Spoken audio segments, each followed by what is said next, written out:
I'm originally from Ireland, as was my father and his ancestors. Originally, they were among the wealthiest people in the country, until the Blight hit. After its rampage, my ancestors slowly moved from poverty and into what I would say is upper middle class to the lower part of the upper class. Not really rich, but enough to indulge in expensive things, like boats and art. Tired of the constant harassment from the English folk in his hometown and in Britain itself where he frequently visited to do business, he moved to the United States in 1948.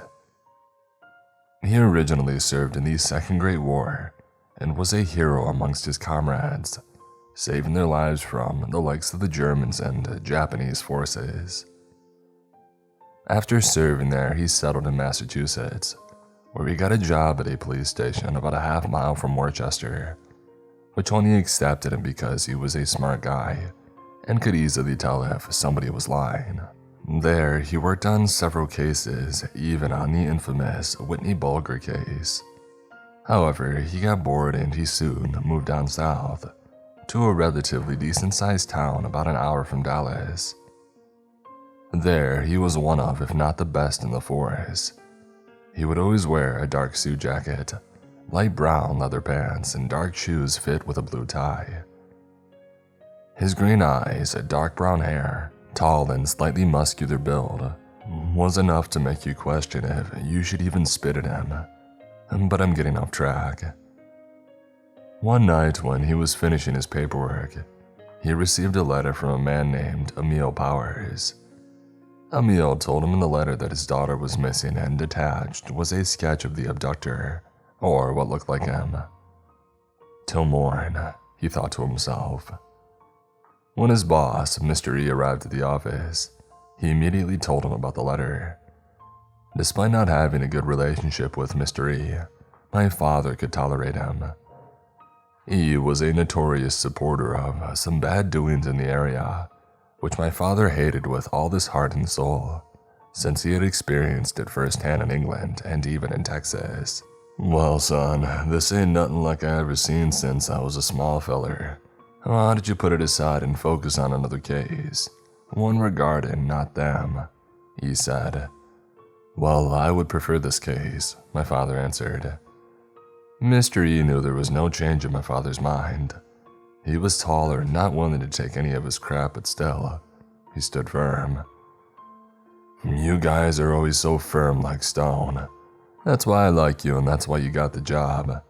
You ain't willing to back down even if the odds are against you 99-1. Heck, if I said no, you could have sued my butt. I'm not willing to take that chance to an Irish drunk guy either. Mr. E shrugged.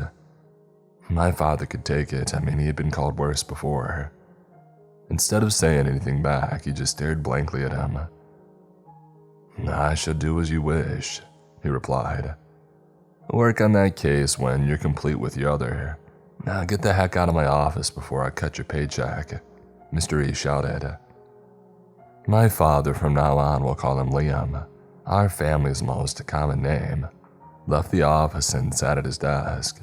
He began his work on a disappearance of a 14-year-old girl who had vanished seemingly without so much as a trace just days prior to him joining the police. Attached was a sketch of the person who was supposedly responsible for the disappearance. Little did he know that what he was dealing with was the work of a madman, or as others say, a serial killer. Liam worked day in and day out, up at 4 in the morning and leaving at 11 p.m., never wishing to be late and always giving us goodnight hugs while we slept like logs outside a cabin, waiting to be chopped and hauled into the burning flames that keep humanity warm. His reasoning was that crime never sleeps, and so neither should he. I wanted to let him sleep so I could take care of his work, but he told me to follow my own dreams. I knew that I couldn't convince my old man, so I let him be. One day, he came across a link between his previous case, the one involving the 14-year-old girl's disappearance, and Emmy's letter. He noticed that both of the victims described in the cases were last seen near telephone poles and The sketches of these supposed abductors were eerily similar. Both had the same nose, the same hairstyle, around shoulder length, had a green 1963 Chevy pickup truck, and eerily similar license plates, with the last number being either a 5 or a 6 or a 9. Maybe it was just another coincidence like he had received several times, but this, it was all too similar. He drove to Emil's address and knocked on the door. A skinny, slightly shorter than my father, African-American man came out and asked Liam what he had wanted. "Is Mr. Emil Powers home? I'd like to speak with him," he asked. "Why the heck would he go with someone like you? You folk ain't supposed to be among other," the man had responded. "I didn't know that. I ain't from around here, so sorry," Liam had answered. "Then where you from, boy?" he asked. "Ireland. I moved here to escape harassment, but it seems that it's here too," Liam answered.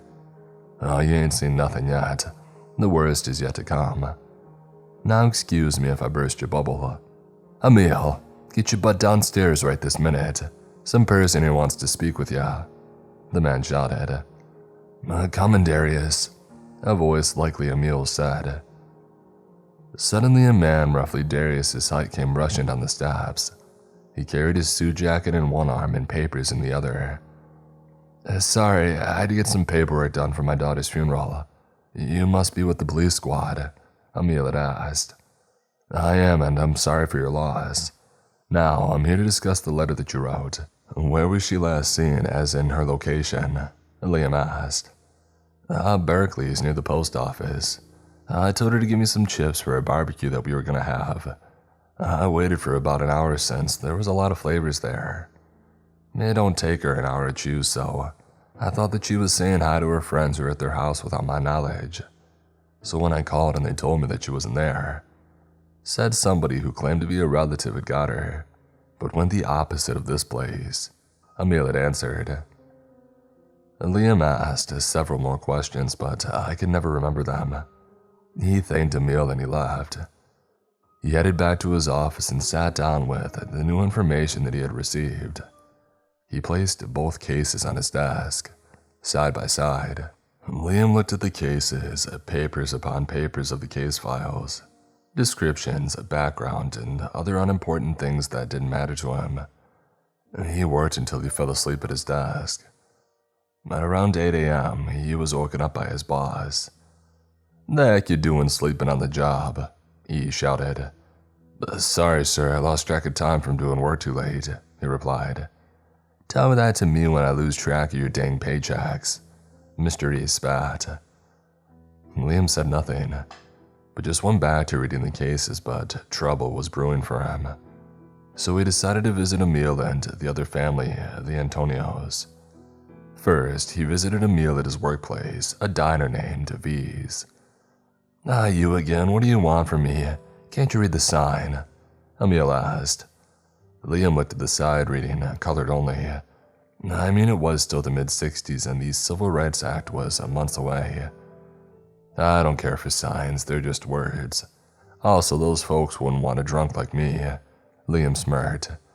"You, sir, are a strange fellow. I'm surprised that you don't go for the whites-only places," Emil said. "I've never done so. Those people treat me differently because I have a different frickin' voice," Liam added. "Dang, son, well, what can I get ya?" Emil asked. Just a cheeseburger, fries, and a Coke. Oh, and a chocolate milkshake," he answered. "Right, coming right up," Emil replied. As the food was cooking, Liam took out his notebook and a pen. "I have some questions. First one. What was the last number on the license plate that supposedly took your daughter?" "Well, from what I could gather, the numbers seem to be 5, 6, or 9. I need to know what the number is," Liam asked. "I don't know nothing. From what I could get, some man who saw the whole dang encounter saw the plates and said the number was a 5. Another who saw it said it was a 6. And my brother said it was a 9. Well, I think it was a 5 from what I made out," Emil answered. He placed the food in front of Liam, and Liam began eating it. "So, you don't eat a lot of fast food?" Emil asked. Not really. I usually eat my sandwich around this time, but duty took me here, Liam answered. He looked around to see other people coming in. Emil, why you little white folk in here? A man asked.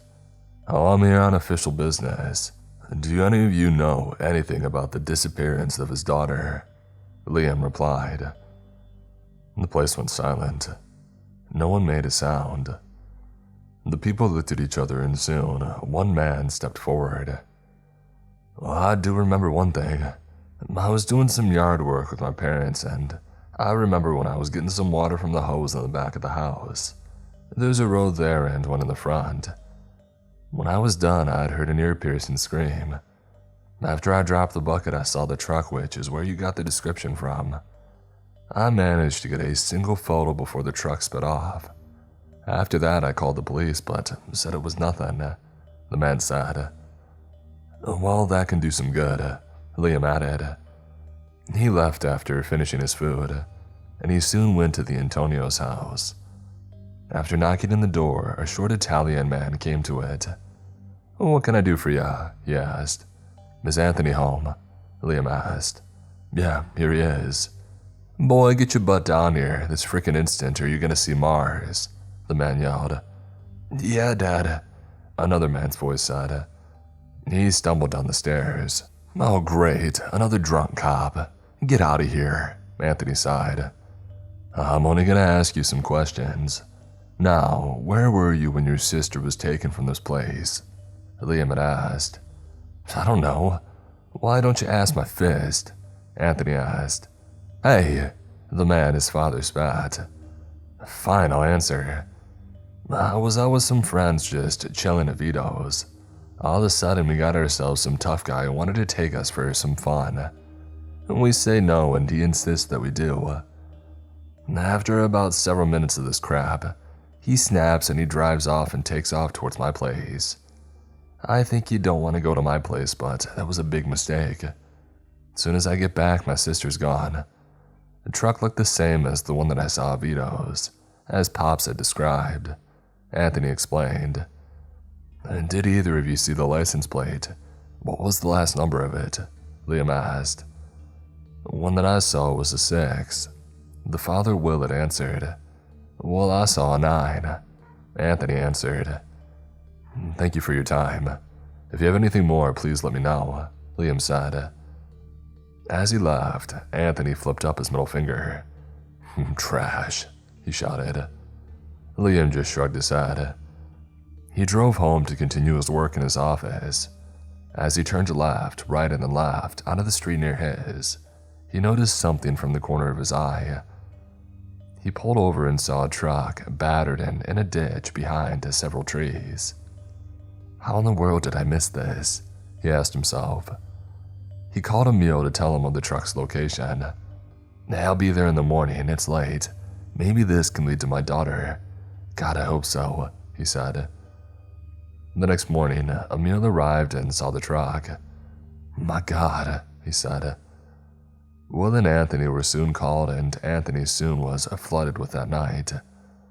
The man from the restaurant was soon called and was brought before the truck.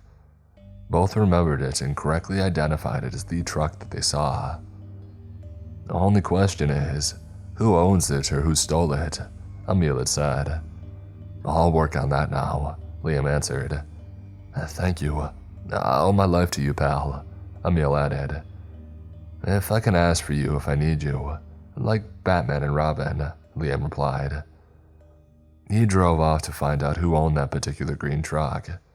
It would take him a great many weeks to find the one though. Emil came home and decided to explore the woods behind his house. He took his shotgun and he ventured with his dog into the forest. As Emil readied his gun, his dog barked loudly and Emil left his gun in his spot.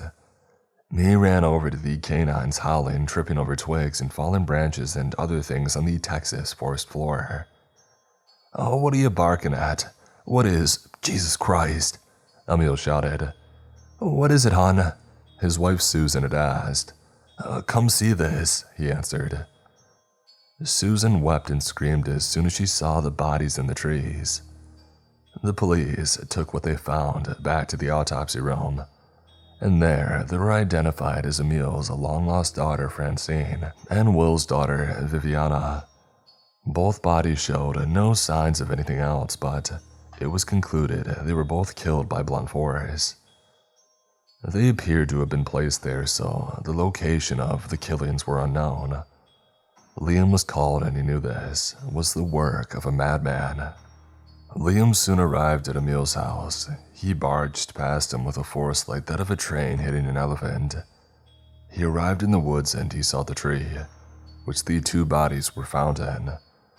There were still stains on the bark of the tree. Liam put his fingers on the bark, the red seeping onto his fingers. "Jesus," he said. "Whoever the heck did this is a monster, and I want their dang head on a spike," Emil shouted. The police looked at Liam, wanting him to think of something. "Analyze this. I'm going to a car dealership, one that sells these," he said. He looked inside the truck for anything useful. There was next to nothing except for some receipts, a knife, a .22 caliber, and another paper that had the faint words barely reading, "Fabio's Garage." Or that's what he thought he saw on the paper.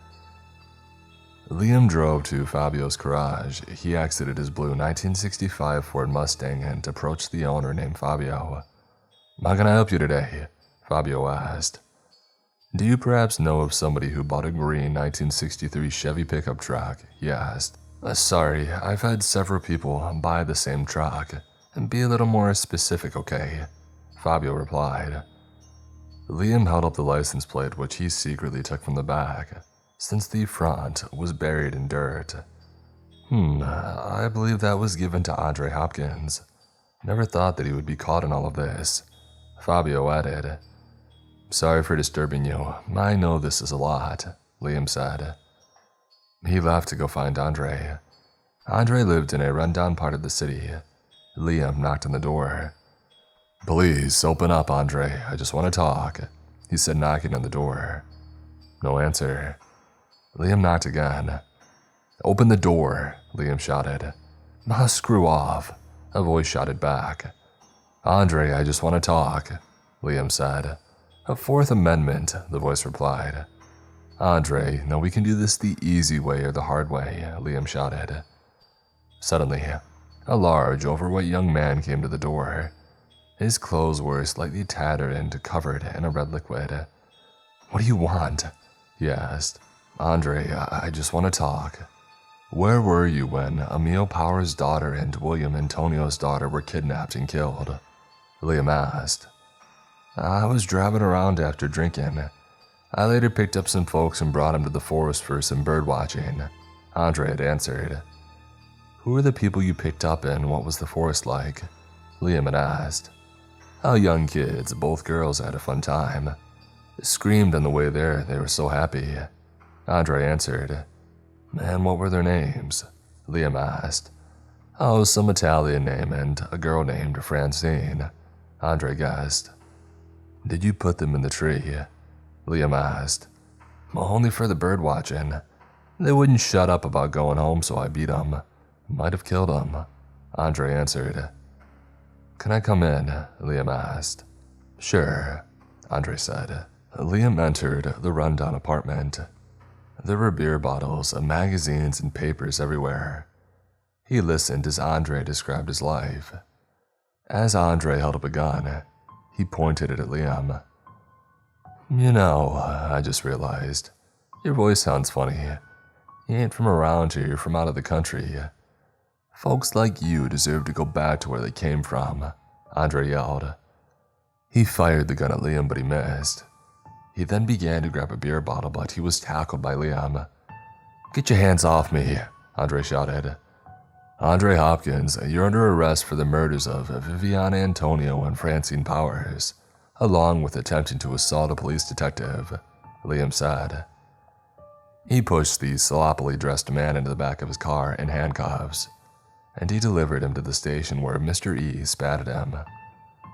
After several hours of interrogation, Andre was housed in the holding cell, where he would then be transferred to a jail.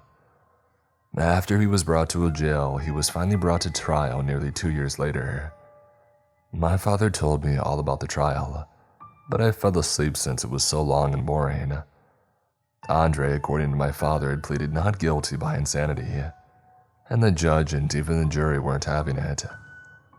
He was sentenced to 100 years for what he had done, and given a death sentence for Viviana's. As he was let out, he shouted at Liam, Will, and Emil, calling them all horrible things. For years, Andre sat on death row, awaiting to meet his maker. But just 3 hours before he was scheduled to die by the chair, something came in. The federal government had abolished the death penalty. Andre, along with the other death row inmates across the country, had their sentences commuted to life in prison. Andre, being a dangerous offender, was given no chance of parole for 100 years. Funny, since that meant he wouldn't get out. Nope. Andre would get to experience the freedoms of other non-death row prisoners though, like shopping, seeing family, and other stuff.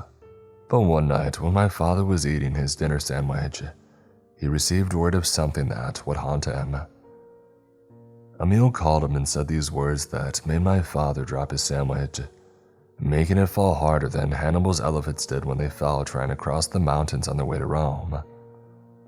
Andre Hopkins had just escaped, and prison officials let him go shopping for his good behavior, and he had just vanished like a ghost, Emil had said.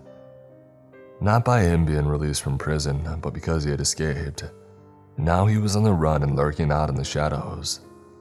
Liam ran inside and panted, looking around his property in hopes to catch the deranged guy yet again. He had worked for weeks, even months on end, to get this psychopath monster behind bars so he wouldn't harm another hair on another soul. But now he was out there possibly looking for him. "Come on, where are ya?" he had muttered to himself. When he was angry, no one would dare cross his path. If they did, they'd feel the wrath of God and his army coming down upon them, like a heavy rainfall during a monsoon. He huffed and went back into the house and decided to go back to work.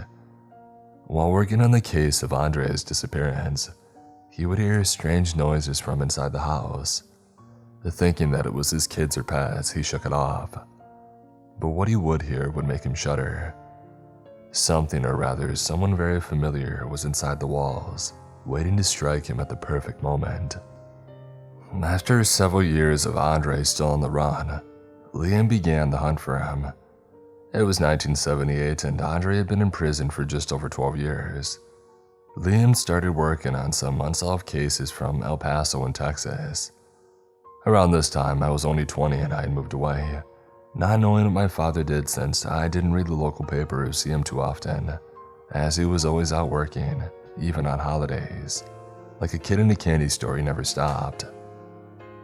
Liam was busy filling the cases so he would focus on other ones. Even frustrated, he was now willing to give in. Most of the squad, including Mystery, had given up, and said that Andre likely had died in the forest or to someone who got him in the forest. After hours of working though, he went outside to get some sun. He didn't get much and the doctor recommended he did so he wouldn't become like Dracula at only 56. He was upset at this but soon realized that this would lead to more grisly findings. Emil would also step in to help. Mystery, although not entirely for it, eventually let Emil help. He had had a change of heart since reading the works of Malcolm X and Martin Luther King. As Liam had walked along his back porch, he smelled something foul like a dead animal. He went to investigate and to track the smell, and the odor led him to a patch of bushes. When Liam had opened it, he gasped. There lay the body of a young boy who looked to be around 6 or 7. He had bruises on his left and his right arm was missing. Liam had found it in a stream nearby. Emil shouted to him that he had found the remains of another one in the woods, albeit a different tree than where his daughter was found in. Liam called his police friends and they arrived within the hour. Liam was questioned and the houses were quickly searched. "We'll have to go somewhere. A hotel maybe," Liam had asked. "Fine. I just hope that it's not for too long," his wife Maeve had answered. They packed some things for a hotel and let the police do their work. Liam would go back and help, and he would soon learn from the locals that more bodies had been found. Some were near the highway, others in the forest, and others near other houses. Only one of the family members of one of the victims came forward to help give a description of the killer, now dubbed the Texas Killer. Liam would get his hands on the sketch and notice some odd details. The way that it was drawn, it was similar to that of Andre. He was out there and he needed to be caught before he struck again.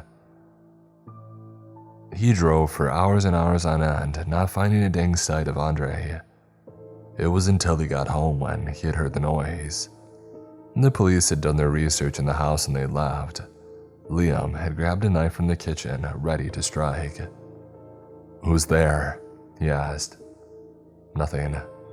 Just silence in the darkness in front of him. Another creak came from inside the house. "Now you messing around, coward. Show yourself," he shouted. All of a sudden, with a loud thump, a man bolted at Liam, pounding him into the floor, and they began to shoot at him. "Andre, what the heck are you doing here?" Liam asked. "I might as well get my vengeance on you. Put me away and all. Got some balls for that." Maeve woke up and shrieked when she saw his face. Andre bolted at her, knocking her down and taking her out. Liam tried to fight back, but he was knocked near unconsciousness. Andre soon dragged Maeve into the bedroom. He then forced himself upon her as she cried. Liam was next to passing out. With all of his remaining strength, he called Emil and Will and told him to come to the house and to also call the police. Emil did so. He arrived with a shotgun and Will with a butcher's knife. "Get the heck away from her," Emil shouted. Andre ran past Emil and knocked the gun from his hands. He found one of Liam's pistols and grabbed it. He soon went to the neighbor's house and took their kid, and he came out with the gun aimed at his head. "Oh, come on, bring me back to prison. Do it, or this kid meets his maker," Andre shouted. Liam limped out, gun in hand. "Don't shoot to kill, shoot to injure. You hear that? I want this guy alive," Liam ordered as the police had arrived. "Please, sir, don't," the boy cried. "It doesn't need to be like this, Andre. Let him go," Liam begged. "What, so he can go back to his perfect family? No, I never had that chance. My father was a pig. No job and he drank. I wanted that old man gone, and I got my wish when he got the chair. I never had a happy life, so why should others?" Andre asked, tears steaming up. "Because not all families are perfect. No one is. Not even mine. Heck, I spend most of my time looking for you. I barely got to say hello to my own children," Liam had answered. "Yeah, well, that's still better than what God gave me. He screwed me over too many times. Now I repay the favor by doing the same to him. See how he likes it," Andre said.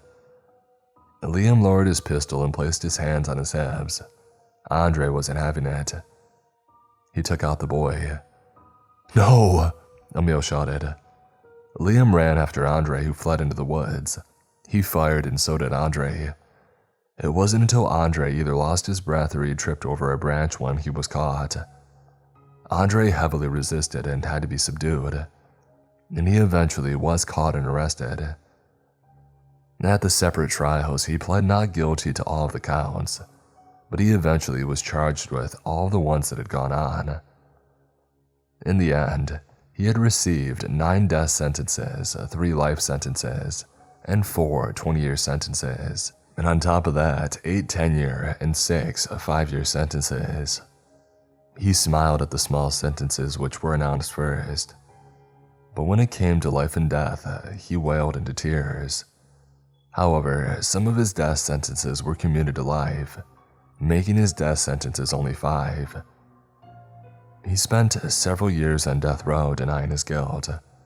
He would file for appeals several times, but would be denied every single one. The day came, April in 1997, and my father asked me to come. I obliged, being the decent son that I am. Andre's last meal was a cheeseburger, french fries, a Coke, and a chocolate milkshake, just like my father had had when he was out of meals. "Why did you choose to eat that?" Liam had asked. "Oh, it's simple. 'Cause you did," Andre answered, smiling an evil grin. "Why of all people me? Did you not see me? I was there at the meals when you were questioning. I was in the window. You had every chance to catch me but said no to it. So tell me, are you really the genius that you say you are? 'Cause you would have noticed me," Andre answered, smiling his evil smile. "Time to go, Hopkins," a guard said. Andre took his last shower and spoke with the priest. We weren't allowed to hear the words due to confidentiality and because he told us not to. My father, myself, and the victims' families, Emil and some of Andre's family, and Will and Anthony all gathered in the waiting room. As the curtains were drawn, Andre lay on the gurney, flat and motionless, completely drained of all emotion. "Andre Hopkins, you have been tried, convicted, and sentenced to death by the state of Texas for the murders of..." It began to list the names of the victims. I couldn't remember most, only some, like Taylor Pearl, Kendricks Henderson, and Faith Sylvia. "Do you have any last words?" the priest asked. I know that what I did was right. God told me to screw off, so I told him to do the same. Come to think, I am a sinner.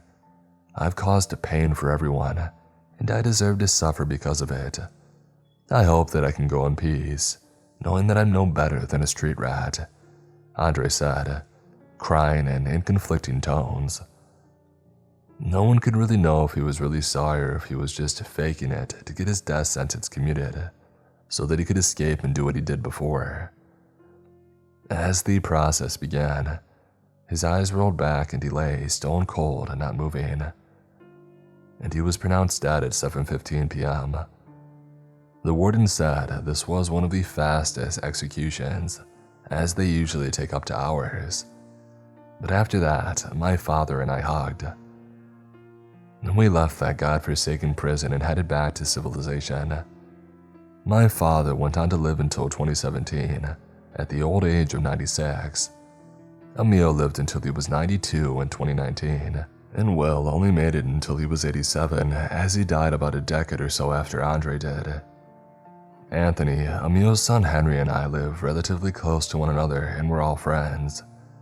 Since then, I haven't talked about Andre to anyone. I prefer to keep that memory locked away from when my kids get older. Maybe it's best if I never tell them.